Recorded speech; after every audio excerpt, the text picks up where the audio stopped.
Olá pessoal, sejam bem-vindos ao Criminalista em Ação. E hoje nós vamos falar do Acordo de Não Persecução Penal, artigo 28A do Código de Processo Penal.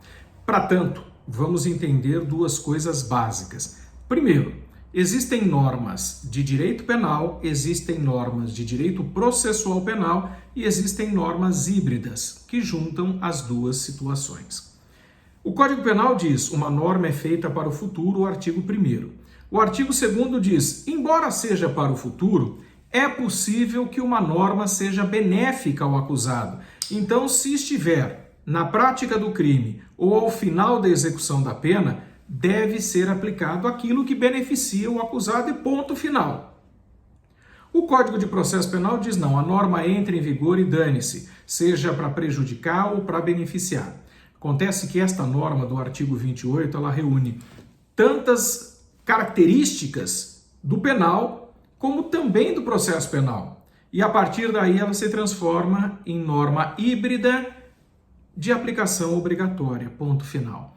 Então, quando vocês leem o artigo 28A do processo, e lá está escrito: não sendo o caso de arquivamento e tendo investigado confessado formal e circunstancialmente a prática da infração penal, sem violência ou grave ameaça, e com pena mínima inferior a 4 anos, toda pena tem um mínimo e um máximo de acordo com o Código Penal. Se a mínima for inferior a 4 anos, o Ministério Público poderá propor o acordo de não persecução penal desde que necessário e suficiente para a reprovação e prevenção do crime, mediante as seguintes condições ajustadas cumulativa e alternativamente.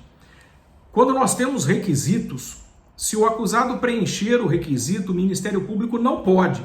Ele está obrigado a. E o acordo de não persecução penal não pode ser oferecido em fase de inquérito policial, porque inquérito não é ação. Eu só posso ter a propositura do acordo no momento em que há uma denúncia. Ele é proposto na denúncia. E se a ação já estava em andamento, ele deve ser proposto no meio ou no final do processo, na sentença, ainda que seja em grau de recurso, porque, obviamente, desde o dia 23 de janeiro de 2020, está em vigor a lei que trabalha com o acordo de não persecução penal. E não feita a proposta, gera nulidade no processo de fora a fora. Isso já está mais do que claro para o STF. Então, meus caros, óbvio, por que da necessidade de um advogado criminalista? Porque ele está empenhado em acompanhar não só o processo, como todas as decisões que os tribunais superiores estão impondo. E o nome é Acordo de Não Persecução Penal. Isso quer dizer que o advogado deve participar ativamente de todos os requisitos. E se não estiver de acordo, ele deve opinar, ele deve trocar, ele deve minimizar. Porque ao juiz cabe simplesmente homologar. A responsabilidade é do Ministério Público e, portanto, o advogado tem que conhecer daquilo que fala. E a título só de indicação para pesquisa, deem uma olhada no RHC 222.295 aqui de Goiás, e o julgamento foi 14 de abril de 2023, da relatoria do ministro André Mendonça, STF.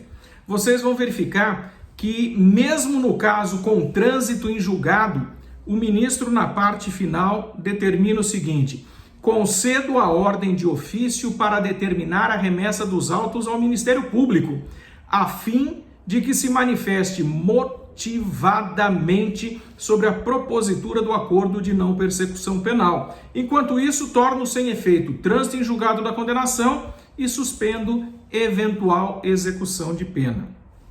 É disso que estamos falando.